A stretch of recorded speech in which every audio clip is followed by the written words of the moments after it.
The arrows of purpose. Imagine you're an arrow, and the direction of your point implies your motivation towards the purpose you have. Can you then name your exact purpose, to what you are working on? If so, you might imagine yourself as being a very pointy arrow, going in a straight direction right towards your goal.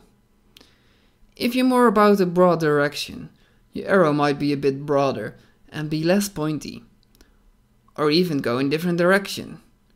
Or do those different directions eventually contribute to your life goal? And how much energy do you have? Do you feel like a strong arrow with much energy directing all of your forces towards your goal? Or do you feel weak and small? Your arrow is influenced by the arrows around you. They have their own direction and their own power. And how do these arrows play a role when it comes to your direction? Are they fighting against you? Building walls in the game of power? Do you have to overcome all those blockades and get them out of your way or move around them? Or do you change direction sometimes when you feel that power? Or are you in a better position, where the ones around you move along with you and flow along with your goal, making it easier for you, taking place in a large swarm?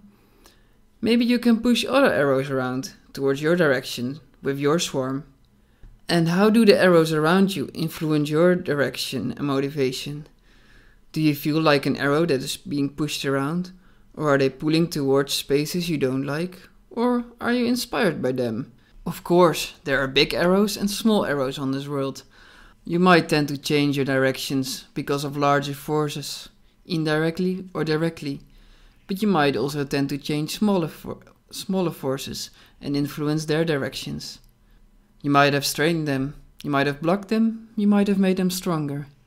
The arrows are connected to each other, they exchange energy, they change each other. Together, these arrows flow in all different directions.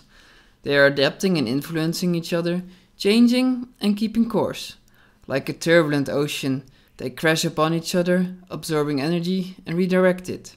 We create larger waves of arrows flowing in the same direction and make coordinated actions by attuning towards each other, searching for a path and stability between it all, finding our own space in this world. But that is of course just imagination, because we're not arrows, we're just who we are. Well, either way, I hope you enjoyed this video and hope to see you next time. Share or like if you think others might want to see it too. Thank you.